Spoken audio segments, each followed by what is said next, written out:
I remember the years when people were saying I was crazy and what I was talking about was insane fantasy. Things that seem fantasy are being confirmed from official sources. They are describing the very world I've been writing about for decades now, which is of a human that is no longer the human we perceive to be human. One that is connected to technology, that's connected to artificial intelligence, and artificial intelligence becomes the human perceptual system. In other words, technology and AI, i.e. who or what controls it, is telling us what to think and what to perceive as reality in all its forms. You look at what has happened to human well-being systematically, and the idea that the authorities want to increase well-being of humanity is utter nonsensical baloney. And so all this needs inverting, because where it's talking about expanding the mind, it means closing the mind and controlling the mind. And it's designed to bring about the end of individuality. The idea is that all the human brains, brain systems, are connected and centrally controlled. It sounds fantastic. So much of what I've written about over the years sounded fantastic, except that it's happening. And this is absolutely what is planned, the hive mind, because then from a central point, you can dictate the perceptions of everyone via this interconnected brain system connected to a computer system and artificial intelligence. And so the process of preparing people for the end of individuality can be seen in the whole woke agenda and identity politics. Look what they're doing. They are taking the individual out of the equation and saying you need to judge people and perceive people on the basis of their group. And what they say is this group, good, this group, good, ooh, yes, can't do any wrong. This group, ooh, bad, can't do any right. And this is becoming more and more blatant, more and more extreme.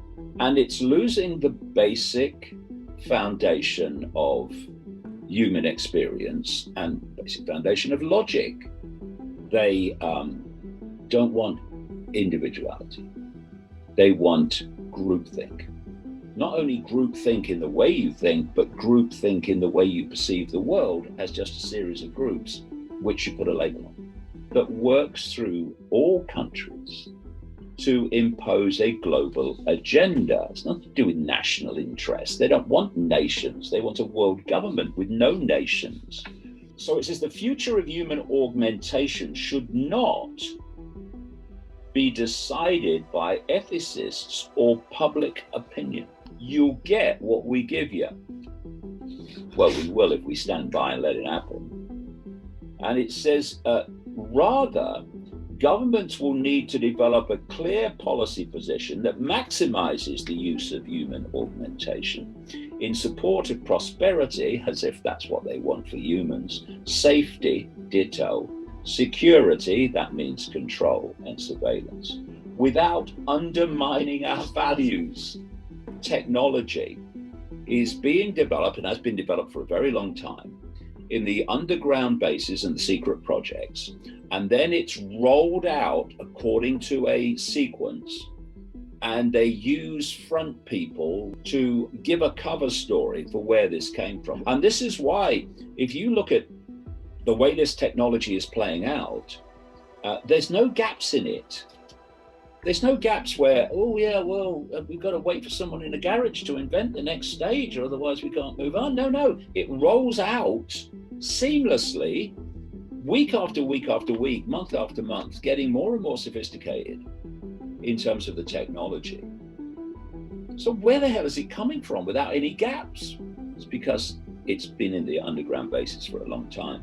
Because outside the public arena, technology is light years again ahead of what we see in the public arena, and we just get it out in a sequence that's designed to, like a carrot and a donkey, to pull us along the road until technology completely controls and overwhelms the human mind and the human body.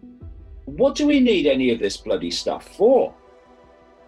You know, talk there about, the society demands it. Society is being manipulated to somehow see that, we want the next level of technology. Why do we want that? I'm not against technology where it benefits humanity. I'm against technology where it enslaves humanity, which is what this is all about. And technology should serve humanity. Humanity shouldn't be serving technology. And so contact lenses that analyze tears to predict your emotional state and project information. It's all about information. Every thought, every emotional response is going to be picked up by this AI system. And up to this point, people have been enslaved in the five senses by control of information. This is why all this expanded levels of consciousness, the true nature of the reality we're experiencing, etc., is not talked about. It's just a physical world. Everyone knows that. Everything's solid and everything's apart from everything else. Provable nonsense, but that's the perception that people are given. So the idea is to use information and censorship to feed an information system to people to get the perceptions of reality that you want. Five senses is all there is, basically. But now they are moving into a position, if we allow them to, where they don't need even to control information to mold your perceptions. The perceptions will come direct to the human brain via AI. That's where we're going, and that's what this is really all about.